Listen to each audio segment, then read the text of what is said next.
Hello and welcome. Since last month, 2 men have been charged with separate murders as a direct result of Crimewatch appeals. One of them, of course, concerns the attack on Josie Russell and her mother and sister in Kent last year. Tonight, another murder appeal, a spate of sex attacks on children and an armed robbery in which it's possible a young boy was involved. Over a period of 4 years, a series of sickening attacks on children has been going on in Surrey. There's a horribly familiar pattern. Schoolboys are waylaid at or near Riddlesdown Common between Wallingham and Kenley.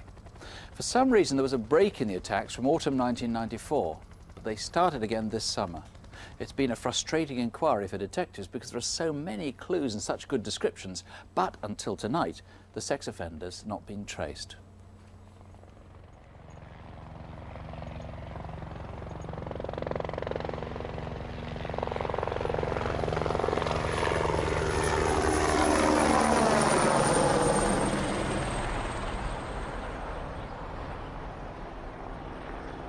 Every time I hear a helicopter go over, I think, oh no, not again, please. And I'm thinking, don't let it be another son that's being hurt by this man again.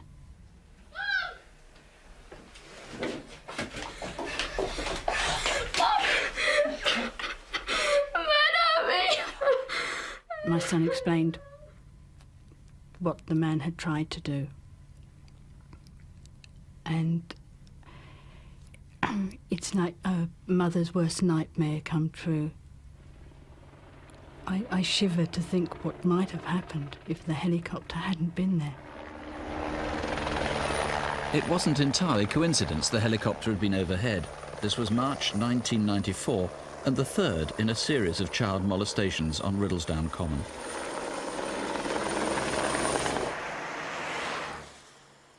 Six months later, September 1994, and on his second day at his new school, a child had lost his way.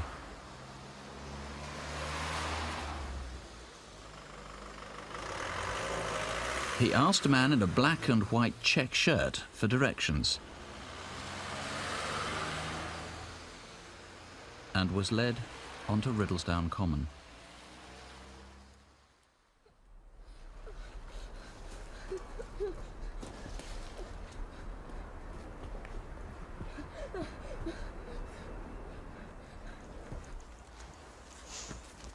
Each time there's a new attack, and I know a boy has been hurt, help!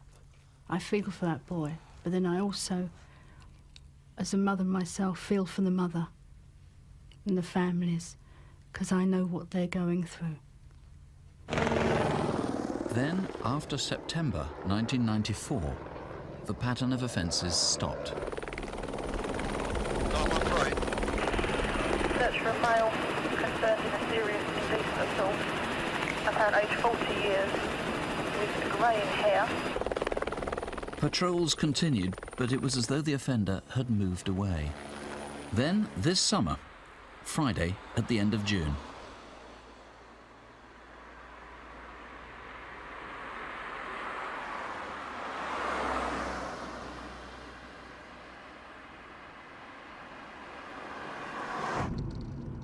I don't normally see anybody going up to work, but this particular morning I saw this rather strange-looking man.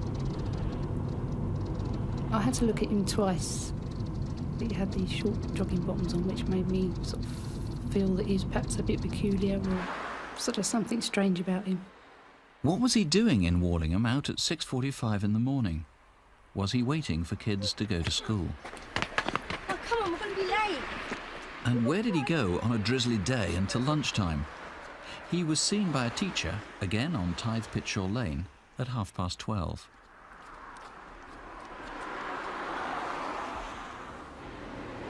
Three hours later, 2 boys returned home after school, taking a path across Riddlesdown Common.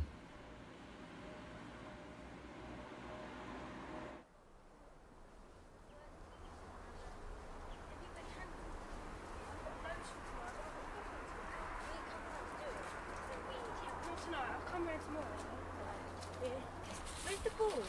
Put it in my bag. Shut up, he'll hear us. Turn around. Please, sir, don't hurt us. Not if you do exactly what I say, I won't hurt you. Oh, please, no. Don't look at me. I interview lots of children, and I think that these two boys were remarkable. They were able to remember so much. They were very mature and very brave. Take your coats off, put them over your heads. Given the serious sexual assault that they'd suffered. They were terrified. They didn't know what was going to happen to them. And this man, throughout the attack, was telling them that he was going to kill them. I think it was quite remarkable. They had the presence of mind to leave a carrier bag at the scene in order that they could tell the police exactly where this offence had happened. They remembered that he wore black high-tech training shoes with a gold high-tech sign on either the side or the front of the shoe. Also that he had grey jogging trousers with a Fruit of the Loom sign just below the pockets at the front of the trousers. They remembered that he wore a grey jumper that was very dirty and that had patches of paint on it. The paint was a reddy pink and also white blotches. You do what I say, you won't get hurt. Threats were mixed with reassurance. The man was about 40, short and fat, with a round face and double chin. He had a small mouth, dark stubble and yellow teeth. He was about 5'5" in height, with a beer belly. He had greying, scruffy hair with tufts on top, and had a musty smell about him. What time is it? It's 4:15. Right. You'll have to wait until 20 past. When the boys explained to me that when the attack had finished, they remained with their coats over their heads, and they were told by this man that they weren't to move until they heard the signal from him. But the OK never came. And both boys remained where they were and didn't want to move for fear that this man would kill them. Shall we go now? No, it isn't okay yet.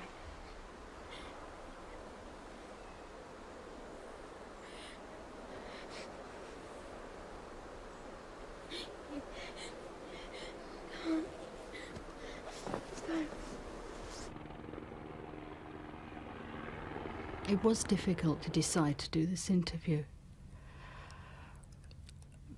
But I felt, although it happened to my son a few years ago, it's still happening to someone else's son.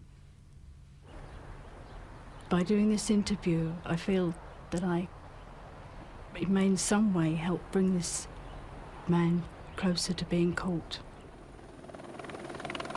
Graham, what will get him caught? Tell us everything you know about him. Well, he's a man who's not particularly well educated. He's probably a loner, probably single. Anyone who's close to him and knows him will think that he's a bit odd. He may well be unemployed. His scruffy appearance and his smelly appearance probably indicates that he's living rough or at least in fairly squalid conditions. He might well talk about these offences to other people about them. He might get some sort of pleasure in quite frequently talking about these offences, and it might make people suspect that he is the offender, and we need to hear from that person before he attacks any other children. In one of the attacks, either he had a cold or else he's got a habit of clearing his throat. That's I know. right. You know, he's short, 5'5", he's fairly fat, he's balding, as you say, he's got bad breath.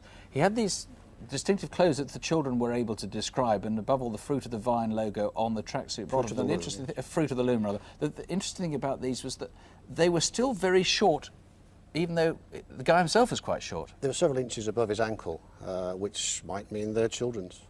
OK, this gap in the offending between September 1994 and June 97, what do you think he was doing then? What happened in that 2 years, 9 months? The obvious explanation is that perhaps he was in prison or in some sort of institution. It may be that the gap was an apparent gap, and in fact there may have been an offence or offences in that time that weren't reported to the police, or maybe took place in some other part of the country and have been connected with this series of offences. We would want to speak to anyone who suspects that they know of an offence that might have been committed by this man, especially if it hasn't been reported to the police yet. OK. If he was in an institution, of course, certainly by June he was able to be out at 6:45 in the morning, That's right. So wherever he was living then at that stage. If there's any way that you can help, please do call us straight away. It's easy to eliminate someone if it's not the right person. There's a substantial reward as well. Here's the free call number, 0500 600 600. Do please make the call if you think there's anything you know, 0500 600 600. Alternatively, try the incident room on 0181 667 1212. 0181 667 1212. You might like to know that the police are now looking at new ways of tackling serial crimes like these, and one of those working on the project at the National Crime Faculty is our own Detective Constable Jackie Hames. Here she is with some of her own appeals. First, a man with a rather adaptable name. His real one is Mohammed Farik Salim, but you might know him by a different name. He was picked up by police with a Portuguese ID card, an Italian driving licence and a British national insurance number, all in the name of Santiago. He's been charged with attempted deception in connection with fraud involving credit cards. He failed to appear in court, so if you know where he is, please call us 0500 600 600 or call the incident room in St Albans on 01727 796 003. That's St Albans 796 003. Now to this man. He's entering a bank in the West End of London and he's got credit cards and a chequebook that have just been stolen from a customer in a nearby wine bar. He's tubby with a ruddy complexion, mid-40s with receding hair. An hour later, and here he is at a jeweller's in Kensington. He's buying a lady's Cartier watch. Maybe he later gave it to you or tried to sell it to you. If you know who he is, do call us straight away, 0500 600 600 or West End Central Police Station on 0171 321 8878. That's 0171 321 8878. Now a tragic case and a tragic victim. Julie Smith lived in Hull on Humberside. She'd endured disastrous relationships and her children were no longer living with her. For all that, though, she had a tough personality and strong family support. But someone must have had a powerful grudge against her. 10 weeks ago, at the end of August, that spite got out of hand. Running for some national recognition. We'll also have the latest round of our daily word search competition. So why not stay with Julie was 33 and was living alone after her second marriage broke up acrimoniously. Such was the turmoil that she'd now been separated from all 5 of her children for almost a year. She missed them terribly. Coming up in the next 2.5 hours, we have a touch of the old and a touch of the new as we talk antiques and documentaries. Why not stay with us here on BBC Radio Humberside for the next 2.5 hours on 95.9 FM. She did love her children very much. They came first. I used to go to her house and she was playing with them football in the garden or hide and seek. She never held back. She always had to tell you what she thought of you, and there was a few arguments in her lifetime, but one thing about Julie, no matter who she upset or what she said, she always came round the next day and apologised. Julie had lived on Bransholme Estate for nearly 15 years, and as well as her mother, had other relatives nearby. She often made a half-mile walk to see one of her sisters. Oh, good girl. Well done. Yeah. She was lonely the last few months when she didn't have her kids. If she had any problems, she'd come to me because I had the same amount of kids as what she did, same age range. I miss Julie coming because she was the closest, you know what I mean? I always knew that Julie was going to come. You know, sometime during the day, so I always knew I was going to have some company. Hiya. You're right. Yeah. For a coffee? Oh, lovely, yeah. Hiya. Where's that brother of yours, eh? Oh, here he is. Come on, Sarah, number 2 to me. Oh, lovely. Good up. When Julie came, the kids got real excited, come running in. Just was all shouting, Julie's coming, Julie's coming. I'll finish with the Uber. Have you? Yeah, it's not that bad. Sure you don't want it any longer? No, I've been all over with it. So. That night she was in a lovely mood, and she was laughing and joking, and she was all right.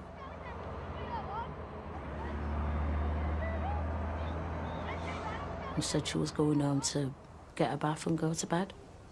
And I'd see her in the morning to take her over, because she wanted me to take her over early in the morning. I'm decorating you on a bit longer. Yeah. When? I'll see you. Ta-ra. I'll see you then. You right? And then it was the last us over. Can't believe it's happened. I still believe she's going to come back. I'm just going to walk in.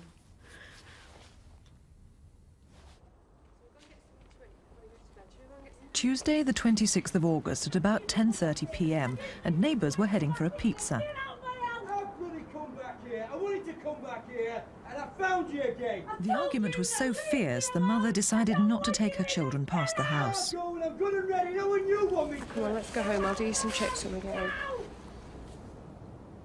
It's now an hour and a quarter later. I was walking down to Mum's to get some sick papers, walking past Julie's. I could hear them arguing, you know, rough voices and a woman's voice, saying to get out and that lot.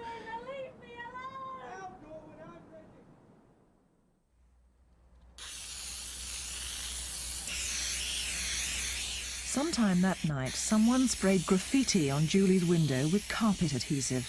Who was it, and why? Why? Because I want to do my front room. We know Julie was on the phone to relatives that night until about midnight. About the same time, a cyclist was seen not far away. But he stopped and looked around as though trying to avoid someone.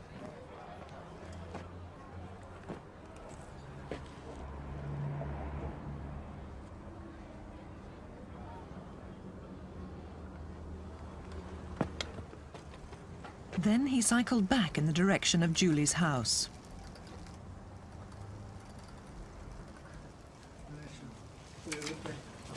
Again, about 12:30, these young men were noticed heading towards the back of Julie's house. These three are crucial witnesses. Were you among them? Sometime after midnight in Rishworth Close on Tuesday night, the 26th of August.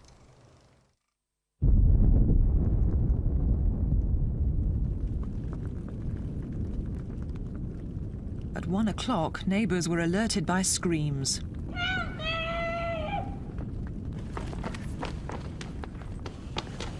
Round the back! What are we going to do? Right, what's going on? The house is on fire! Right, I'll come down. Just wanted to help her.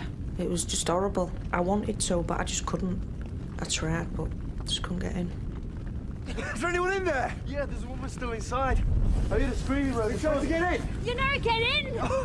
If I could have helped her, I would have done, but it was too much a light. I couldn't get to her.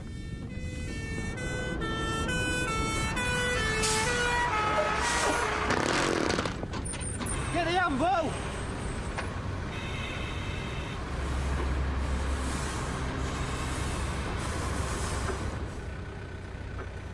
As shocked neighbours gathered, a man attracted attention because despite the drama of the fire, he simply walked on past.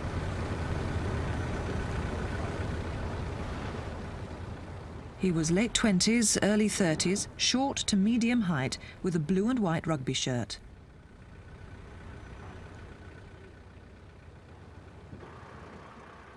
Julie was brought out unconscious with 12% burns, but suffering most from smoke inhalation. Firemen fought to revive her until the ambulance arrived. She survived, but 2 days later, she died. I believe, you know, that she would fight. If not for herself, but for the children. I did believe that to the last minute. The worst part of it is there's 5 children and they're going to grow up without a mother, and that is... I don't wish that on anybody. Never mind losing a daughter, and they all lost a sister, but it's the children I really feel sorry for, you know. Well, Graham Bullock, a dreadful crime, and as Julie's mother says, your heart goes out to her children. How can viewers help tonight? Yes, it is a horrific crime. Julie was a 33-year-old mother of 5 young children. The response from the public so far has been fairly good. It is clear, however, that there are a number of people that we still haven't traced or haven't come forward for one reason or another. I would hope that, you know, through this we can actually speak to those. It is vital that we speak to them. They may just hold that crucial bit of evidence that we need. Well, let's look at the ones that were featured in the film, particularly the man at the end who was in the blue and white rugby shirt. Why specifically do you want to trace him?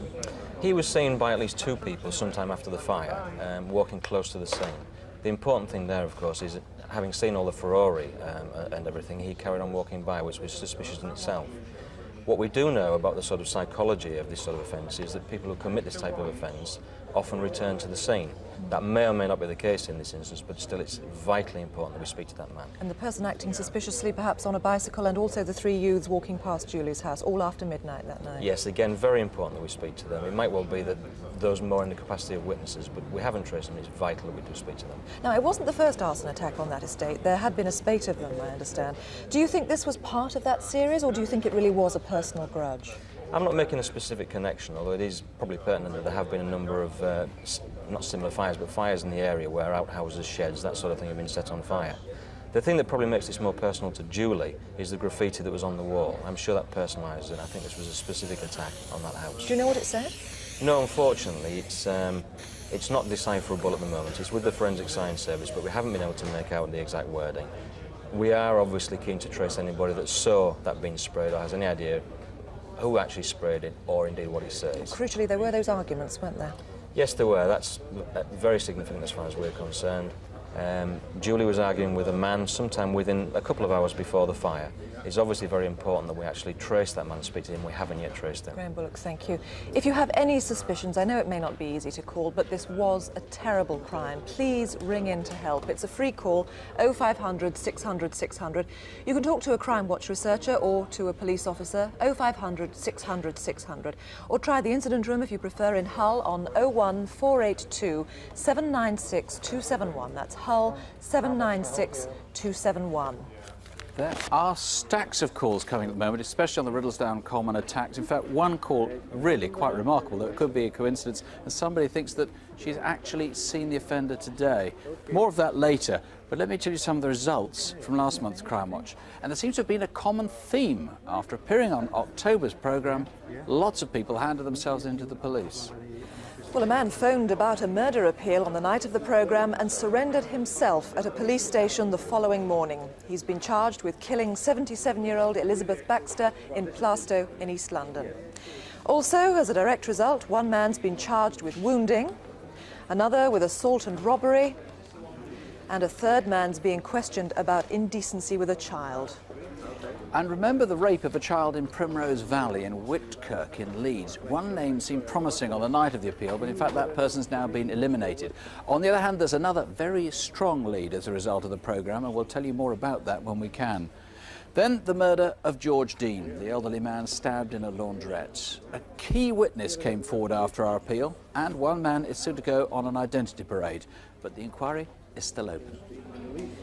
Finally, Operation Tornado, a joint police initiative after a series of robberies across the northwest of England, the Midlands and North Wales, all committed by one man in his 50s. We had over 30 calls, but the man's not been identified and his crime spree has continued. The last time was in Shropshire. So if you know him, please do give us a call, 0500 600 600. And now here's Chief Superintendent David Hatcher. Now a man who's appeared on Crimewatch before, back in 1989. Viewers helped trace a helicopter he owned to Miami International Airport in Florida, but the man himself, Paul James Bennett, disappeared before extradition papers could be served. He was wanted for a series of frauds in Aberdeen, London and at his home in New Zealand. Eventually he was traced to South Africa and put on a plane to Heathrow. A complex legal dispute started about the technicalities of his arrest. In the 4 years it took to resolve, Paul Bennett disappeared. He was thought to be at Odense Airport in Denmark 2 years ago, where a man leased a helicopter later found in Kent. Paul Bennett is 40, 5'6", with short, dark, curly hair and a mole or wart under his mouth. Aberdeen police have a warrant for his arrest. He uses lots of different names, including Paul Gardner. He tells people he deals in expensive cars, he runs several helicopter companies and that his family were killed in a car crash. If you've seen him, 0500 600 600, that's here to the studio, or call Grampian Police on 01224 649 977. That's Aberdeen 649 977. Now a new twist to the inquiry into widespread sex abuse at children's homes. The worst excesses are said to have taken place in the 1970s and early 80s, and we're anxious to trace one man who may be able to help. He was a house parent at the time and we need to talk to him. He's Patrick Duggan, and the only pictures we have of him are from when he was working at Wessington Court School, Hereford, 15 or 20 years ago. The school has since been closed and Mr Duggan would now be in his 50s. This is an impression of how he might look now. Mr Duggan, if you are watching, please call in tonight and help clear this investigation up. And if you've seen Patrick Duggan, or if you were at Wessington Court School and have anything to add, please call us now, 0500 600 600, and other detectives are standing by in Hereford. They're on 01432 276 422. That's Hereford, 276 422. Let me tell you a bit more about the calls we're getting on the Riddlesdown Common attacks. At a guess, and this is a guess because we just haven't been able to collate them so far, I reckon there have been 100 calls so far. Some very, very good responses indeed, a lot of names. To one woman in particular who's called, who thinks that she knows the man very, very well indeed. Remember, we can eliminate the man, if it's the wrong one, very quickly indeed. Now, you may have seen in the papers, there seems to be a growing problem of people coming into Britain on false passports. Many of the forgeries are British, which shows there's a failure in the passport system somewhere. And here are some of the pictures which don't match names in which the documents were issued. This could be a chance to break one of the gangs who run the trade. Their method is pretty unscrupulous. They pirate the identities of dead children. But their weakness is, of course, if you're dealing in false travel documents, you've still got to have a photo of the passport holder.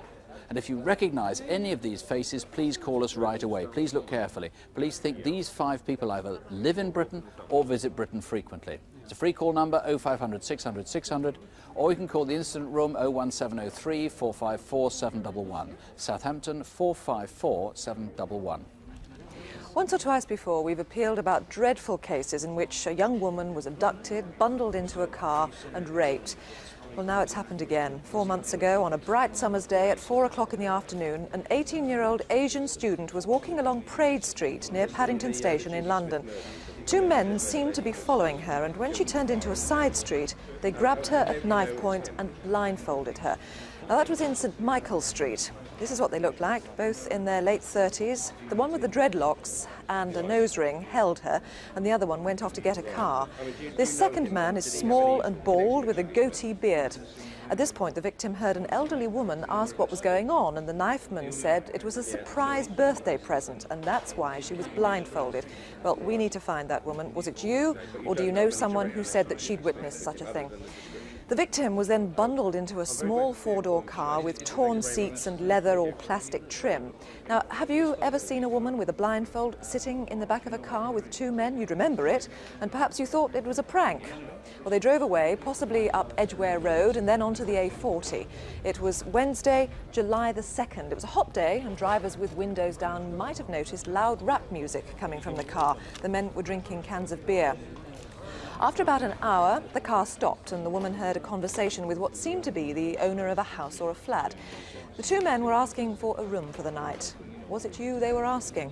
The victim was held for a total of 19 hours before being abandoned in a small cul-de-sac called High Street in Wembley at 11 o'clock the following morning.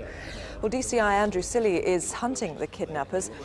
It's a horrific ordeal, thankfully a very rare one. How is she coping with this? Yes, that's right. It was a terrifying experience for the lady concerned, and one about which we'll never be able to express the full extent of the horror that she had to live through. But slowly, and with the help of her family, she's trying to rebuild her life. Now, you're looking for specific witnesses, not least that elderly lady we were talking about just now. That's correct. If that lady's listening, she could have vital information about the car that was used in the offence, or if you're a friend of that lady who had the story relayed to you, then you also might be able to help us significantly. The lady who asked what was going on went away thinking that the man who was holding the girl was a good chap, a good lad, because of surprising her with a new birthday present. What more do you know about these men? Well, the larger of the 2 black men at the time of the offence was wearing a red polo-type T-shirt with smart blue baggy jeans. The one with petite build and the bald head was wearing a black and white striped, vertical striped Reebok top and tatty blue jeans which were torn at the legs and perhaps importantly had paint splashes over them. He may have been a builder or a decorator. If you work with someone with that description, please let us know. As you said, we don't quite know the route that was taken. It may have been along the A40, but it was a hot summer's day. You may remember slowing down and being alongside a car like this.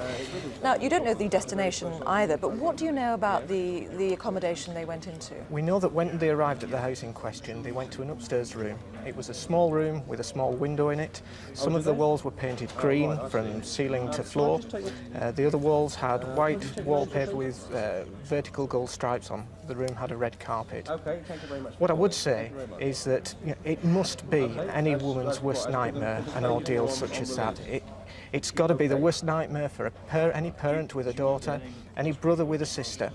The man who answered the doorbell and let them into the room knows that these people entered that house. And what I would say is to him, think about what happened and let us know. Do you think those men may have been there before? Well, it's possible. As a result of the conversation they had, they may well have been there before. And what I would say is that if people out there recognise the descriptions of these individuals and have heard them talking at a party or at a pub out of a misplaced sense of bravado about an incident such as this, think about the horrific nature of this ordeal. Put yourself into the shoes of the victim or the family and let us know who these people are.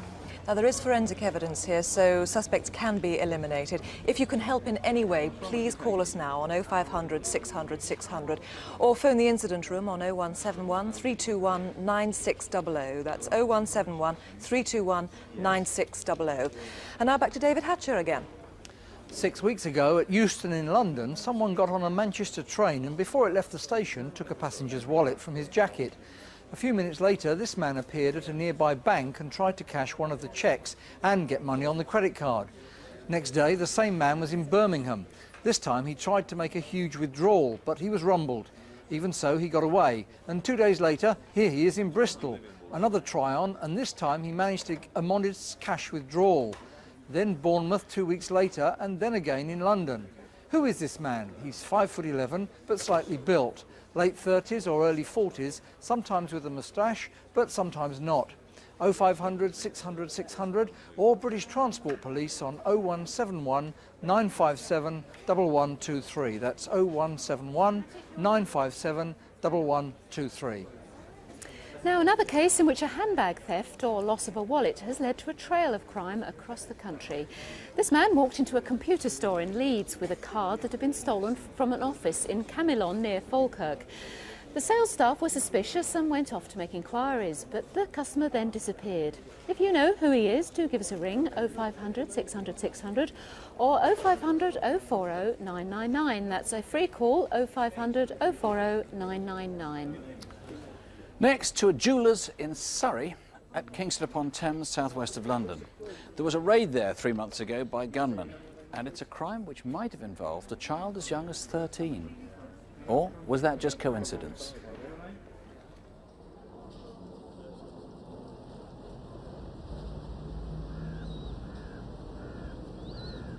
Thursday, August the 7th, in Thames Street. I've worked in the jewellery trade for over 47 years and I've been in the Kingston branch for 5 years.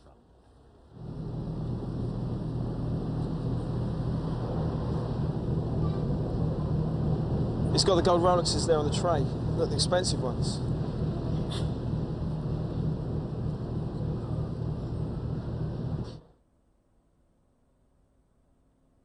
Oh, hello. I just thought I'd better tell you there's some young boys outside looking at your Rolex watches, and they're saying you've got the expensive ones on the tray. Thank you for telling us. We'll keep an eye on them. Being very conscious of security, we locked the front door and we took most of the expensive Rolex and Cartier out the window and locked them away in the safe. What are the locks like on the windows? I could see they were still stood there. The one doing the talking was about 19 or 20, about 5'9" or so. He had straight dark hair, and it looked like it was dirty. He had long sideburns and 2 earrings in his left ear. He had a local London accent, but it wasn't Cockney. There were 2 others with him. One was about the same age and a similar height, maybe about 5'11", and he had very blonde, short-cropped hair. The young boy looked about 13. He was quite small and slim. The next time I looked out, one of them came back and he was drinking out of a can. Then they just disappeared. Hello, can I help you? Over the next couple of hours, the shop was very busy, and it seemed all right to unlock the door. My daughter, who lives in Canada, was over on holiday, and we went into the jeweller's shop to buy her a necklace, which was to be a keepsake from her father. Yeah. Yeah, can we take that one? This is a raid! Get your effing head down or I'll blow it off! Get it down! And you, get your heads down! If you do what you're told, you won't get hurt. Open the windows. Where are the keys? Don't let me. Open up the Rolex and the Cartier. Well, when I saw the gun, I knew it was real. I didn't want to panic him, and I was thinking of the safety of the customers and the staff. So I just obeyed his instructions completely. I just wanted to live.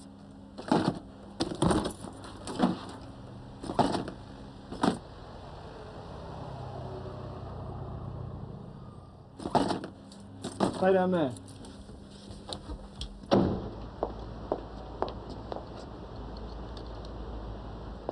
Excuse me, have you got a mobile phone? No, I think sorry. there's a robbery going on over there. No, sorry, I haven't. Okay, that's enough. Let's go. If anyone looks up, we'll shoot you through the window. Have you got a mobile? I think there's a robbery going on over No, there. I haven't got one. It surprised me on how relaxed they looked. They just walked towards the River Thames, very casually, and seemed very pleased with themselves. Are you all right? Are you all right? You can get up now. Have they gone? Yes, they've gone. Are they on their way?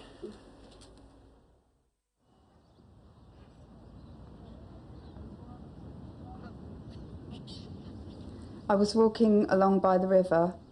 There was two chaps coming towards me. They both had dark type of biking gear on, and I just thought that they looked out of place in the clothing that they were wearing for such a hot day. The two men disappeared as they reached Kingston Bridge. Now, Ron Harvey, you think that the people in the morning were connected with the robbery in the afternoon, but why would they go and recce a robbery with a 13-year-old child in tow? Good question, but I think the reason probably is it was because of the date it was, the 7th of August, and the school holidays. And they probably had to take him with them. Obviously, the key witness there is the woman who came in and very helpfully warned the shopkeeper. Yeah. The woman, that is, with the dog, but you don't know who she is? No, she was good enough to tell the staff, but didn't leave her name and address. We'd like her to come forward because you think she's probably got more information for us. In the meantime, you've at least got an e-fit because the shop assistant clocked one of them very well. A very good e-fit of the white male, aged about 19 to 20, 5'9" tall, with a distinctive dark hairstyle with very long sideburns. Now, the description of the robbers in the afternoon is taller than that. I think it's about 6 foot. I don't know, in the films, someone described them maybe as almost brothers. They were so close together. Yeah. They had black helmets, which might be distinctive. Yeah, they were both black Weimar helmets. This was a professional robbery, and the chances are the helmets were purchased for the robbery, so there may be a shopkeeper that remembers selling 2 helmets to the same person. Now, where did they go next? When they went up towards the bridge, they went up the steps, what happened then? We think almost certainly they were collected by a vehicle, the getaway vehicle, and the shop security cameras caught a van driving slowly past the premises just before the robbery, and then as the robbery starts to occur, it drives slowly back towards the bridge. Well, it's been identified as a Mitsubishi short wheelbase van, although we're not sure of the colour. OK, this is Thursday the 7th of August. Now, obviously, you need to find the watches as well, particularly from people in the trade who might have been given Rolex or Cartiers. These are the types. Tell us about them. Yeah, Let's start with the Rolex. Yeah, none of them have come to light yet. There's 38 of them altogether. The front 4 are Rolex Oysters. The first one's a lady Datejust. The second one's a gents Rolex Oyster Datejust. The third one's a silver-coloured gents Perpetual Datejust. And the last one is a ladies Datejust. And the Cartier ones? The Cartiers, the first one here is a gold Pantier ladies. The middle one is a black Cartier tank and the last one's a gent silver-coloured Santos wristwatch. Now, I don't expect you got the serial numbers down, but they're all on CFAX on page 598, page 598 of CFAX. So particularly if you're on the in the trade or bought one of these, look it up now. 598 of CFAX, big reward, at least £10,000, I think. So if you can help at all, 0500 600 600, or the Flying Squad on 0181 247 7931. That's 0181 247 7931. 4 months ago, outside a pub at Middlesbrough in Cleveland, there was an argument among friends which developed into an ugly fight. One of the men was struck in the face with a glass. Fortunately, the injuries weren't serious, so the man stayed drinking. An hour later, a blue BMW cruised slowly past the pub. 7 shots were fired, 5 striking the earlier victim and 1 hitting a passerby. Both men survived and have recovered, but who were the gunmen? Detectives want to speak to 2 brothers, Jonathan and Jason Crossling, both from Middlesbrough. They may have been abroad for a while over the summer, but if you've seen them, please give us a call. 0500 600 600 here to the studio, or 01642 303 133 to the incident room. That's 01642 303 133. Well, the most overwhelming response so far this evening has been to those child sex attacks on Riddlesdown Common in Surrey. 200 calls so far, 19 names have been suggested, and a number of calls as well on the Julie Smith murder. Now, although older people worry about the crime the most, the British Crime Survey shows that young males are by far the most common targets of theft and violence. And here's a case in point. 6 weeks ago, 2 men walked into Crystal Palace Station in South London. They've just bought some chips. They confront a young traveller waiting on the platform. They threaten to kill him, steal his money, take his Walkman and march him out of the station to a building society where they force him to withdraw £150 in cash. But now their victim seizes his chance and refuses to hand over the money. The man runs off with his accomplice, who's been standing guard outside. This is a serious offence: threats, robbery and abduction. They must be caught before they do it again. Who are they? 0500 600 600 or British Transport Police on 0171 957 1123. That's 0171 957 1123. And that's all for this month. Our lines are open until midnight. You'll see other numbers in a moment. They're also listed on CFAX on that page 598. Or you can email us, Crimewatch UK, that's cwuk@bbc.co.uk. And if you've any information on a crime we haven't covered, we'll try Crime Stoppers, 0800 555 111. We'll be back with an update at 11:50 tonight. If you can't stay up to then, we'll be back next month, Tuesday, December the 16th. But before that, in 3 weeks' time from tonight, there's a one-off special called Crimewatch Still Unsolved. If you've ever wondered what happened to cases where we haven't reported an arrest, well, we're going back to investigations that have never closed. We'll bring you new clues and new reconstructions about some of the biggest crimes we've so far failed to crack. Maybe on second sight, you'll find that you can solve them. That's Crimewatch Still Unsolved, here on BBC One on Tuesday, the 2nd of December at 10 o'clock in the evening. Meanwhile, tonight we've drawn together some pretty nasty crimes. We hope we are now on the way to solving them. Please, don't have nightmares. Sleep well. Good night. Good night.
So that you're prepared to torture other people. It's weird.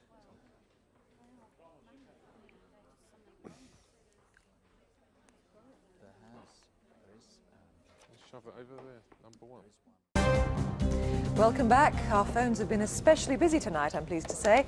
Encouraging responses to a majority of cases. The theft of expensive watches in Kingston-upon-Thames has brought a number of interesting leads and significant developments on our reconstruction of the murder of Julie Smith in Hull and our appeal for two men who abducted an 18-year-old student in West London.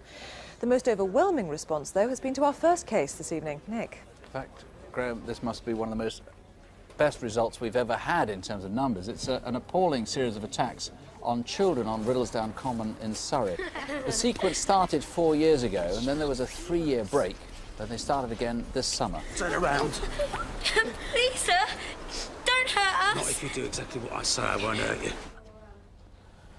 Dreadful series of crimes, but such a phenomenal response. I mean, you've been overwhelmed, the truth is, haven't you? We've had hundreds of calls in the studio and over 100, getting on for 200 calls in the incident room as well. And you've had difficulty handling the calls in the incident room, so people really They've ought had to keep problems with trying. the phones in the incident room, so yes, we want people to keep trying. To keep Now, calling. when you leave, and I've managed to sort through this, is your hunch you're going to go away thinking, well, it's a heck of a lot of it, but nothing of enormous quality, or is the stuff that's really going to solve this crime? There are lots and lots of good and very useful calls in there. There's some good leads, names mentioned more than once, some very good leads, in fact, amongst this lot.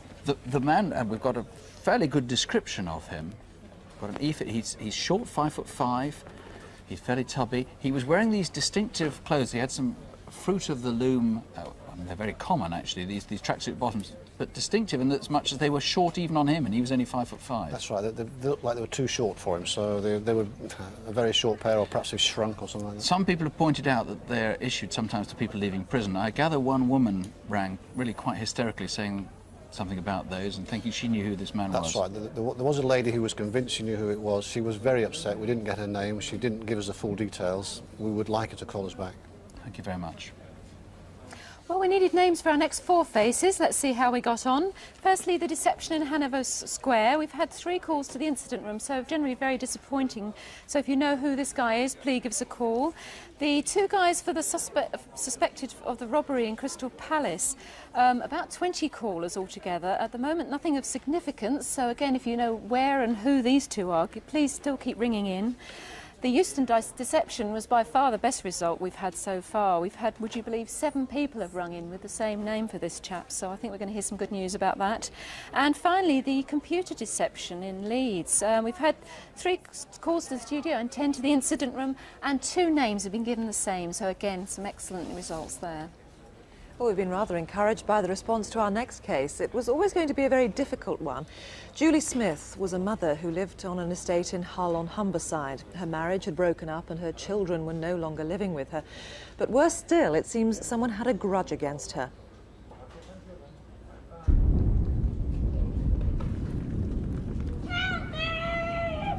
Julie died soon after being rescued from the blaze. Well, Graham Bullock, you appealed for a number of people seen at the scene to come forward. How have you got on with that? It's been very encouraging so far. We've had in total about 60 calls. Many of those relate to suggested identities of the man in the e-fit in the hoop shirt. And there have also been some suggestions as to the lads on bicycles in the area, so we're very encouraged with what we've got so far. Why were you particularly interested in the man in the rugby shirt?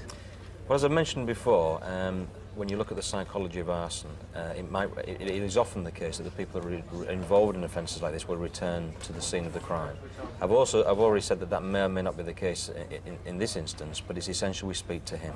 Now, you believe that Julie had been heard arguing with a man in the house the night that she was murdered. Nothing significant on that? No, I'm a bit disappointed about that. We haven't had any calls to date with that, and again, it's imperative that we trace that man. Thanks very much indeed.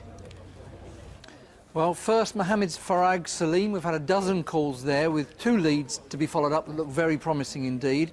Then passport deceptions. Well, that's a truly international result with 25 calls, a lot with names suggested for all the faces, including 3 that link us to the same company and 2 taking us to a foreign destination. Then on to Paul James Bennett. We've had 7 calls there, all very promising, and the officer in the case is following up 2 of those absolutely now. Patrick Duggan, 35 calls with links to knowledge that the officers already have about him, and they're being followed up, so it looks very promising. And then finally, the Crossling brothers, a dozen calls with some addresses to check. Ideally, if you know where the Crossling brothers are now, please call us. Altogether, a very promising result. Well, now the truly appalling crime in London in which a young woman was abducted from St Michael's Street near Paddington in broad daylight, blindfolded, bundled into a car by these two men and raped before being dumped in Wembley the following day. Well, Andrew Silly, how are you getting on with your inquiries? It's been quite encouraging. We've had 60 to 70 calls on the matter. We've had a suggested name and address for the elderly lady, and we'll clearly be following that up. That's been encouraging. We've had a number of names put forward, which we will be following up, and we've had a number of sightings, possible sightings of people fitting the descriptions given. And possibly further afield from London? That's right, stretching well away from London, in fact, and we'll be following those up. Now, we wanted to know, of course, where the poor girl was taken, where the rape took place. No significant calls there We've had nothing at all in relation to that, and I'm a little disappointed. We've got to say that the person who let those people in the house knows what he did. Maybe neighbours also are aware of what's going on in that house and that room. Please, please, please think about the horrific nature of that offence and get in touch with us even if you only think you may know something. And finally and briefly, she was left and taken to Wembley High Street the following day, Thursday, July the 3rd, around 11 o'clock. It was a busy street, wasn't it? Perhaps someone saw something happening. That's right, and we know that there were a lot of people around at the time. If you saw a car dumping a girl out of it, please get in touch with us. Thank you very much. Finally, the armed robbery in a jeweller's in Kingston in Surrey back in August. Get your head down or I'll blow it off! Get it down! And you, get your heads down! If you do what you're told, you won't get hurt. Open the windows. Ron Harvey, it was a horrid crime, but you've been looking really delighted tonight. We've had some really good calls on this. Firstly, I identified the woman that went into the shop to warn the shopkeepers. She had seen in the morning some guys hanging around outside with a 13-year-old boy. Yeah, they were looking very suspicious. You found that woman. Yeah, we'll be speaking to her tomorrow, so we're pleased about that. She's a key witness. Absolutely. We've had a number of calls, some from the trade, about Rolex watches and Cartier watches. That's this array. We've got Rolexes here, Cartiers there. Incidentally, the serial numbers are on page 598 of CFAX. You've got some people calling in about those. Yeah, which we need to follow up. What about the gang itself? We've had some interesting calls about that we need to follow up. I can't really say much more than that. I was to take a look at the e-fit of the one that was identified most of all. This was seen by one of the shopkeepers. Yeah. Interesting calls. You're being very coy, which suggests that they're really rather good, aren't they? Absolutely. We've had quite a few names for the e-fit. The calls we have had, we are going to follow up, are very interesting. That's all I can really say. Thank you. Well, that's all for this month. Our lines are closed now here in the studio, but you'll see other numbers in a moment. They're also listed on CFAX, page 598. If you're online, you can email us at Crimewatch UK. That's cwuk@bbc.co.uk. And if you've any information on a crime we haven't covered this evening, try Crime Stoppers on 0800 555 111. We'll be back next month on Tuesday, December the 16th. And watch out too for a special appeal, Crimewatch Still Unsolved. That's 3 weeks from now, Tuesday, December the 2nd. It's a new twist on notorious cases we've failed to crack till now, but a new chance for you to help to solve them. Meantime, for all the murder and mayhem we show on Crimewatch, Britain has one of the lowest murder rates in the whole of the world, and other crime rates are starting to fall, perhaps with the help of the sort of calls we're getting tonight. So don't have nightmares, do sleep well. Good night. Good night.